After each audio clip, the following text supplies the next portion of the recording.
আমার নবী মায়ার নবী বড় ইয়তীম।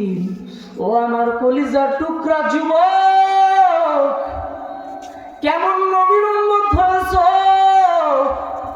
যেই নবীর মা নাই বাবাও নাই। আমার নবী ছোট সময় মাকে হারায় ফেলছে, বাবারও হারায় ফেলছে। আমার নবী খেলার মাঠে খেলা দেখে ছোট ছোট বাচ্চারা খেলাধুলা করতেছে। সন্ধ্যা হয়ে গেছে, আমার মায়ার নবী ডানে তাকায় বামে তাকায়, খুঁজে সবার বাবার সবাই কোলে নেয়, কিন্তু আমারে কেউ কোলে নেয় না। আমার নবী ডানে তাকায় খুঁজে, আমার বাবাই কই। মা আমেনা ঘর থেকে বের হইয়া গিয়া বলে, ও যুবক, আমার সন্তান মুহাম্মদের কেউ দেখছুনি? বলে, মুহাম্মদ নামে আমরা কাউকে চিনি না, কিন্তু একটা ছোট বাচ্চা দেখি গাছের কিনারে বসিয়া আব্বু আব্বু বলে কাঁদে। মা আমেনা ঘর থেকে বের হইয়া মুহাম্মদের গলা জড়ায় কাঁদেন, বলে, বাবা কেন কান্না করে? বলে, মা সবার বাবা দেখলাম সবাই রে কুলে নাই, মা গো বলো আমার বাবাই কই?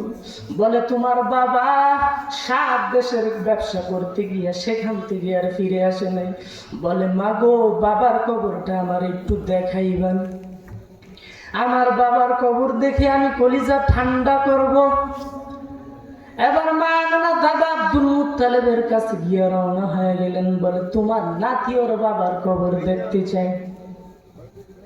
এবার দাদা আব্দুল মুত্তালিব একটা উট দিয়া দিল, উটের ভিতরে 3 জন লোক রওনা হয়ে গেছে।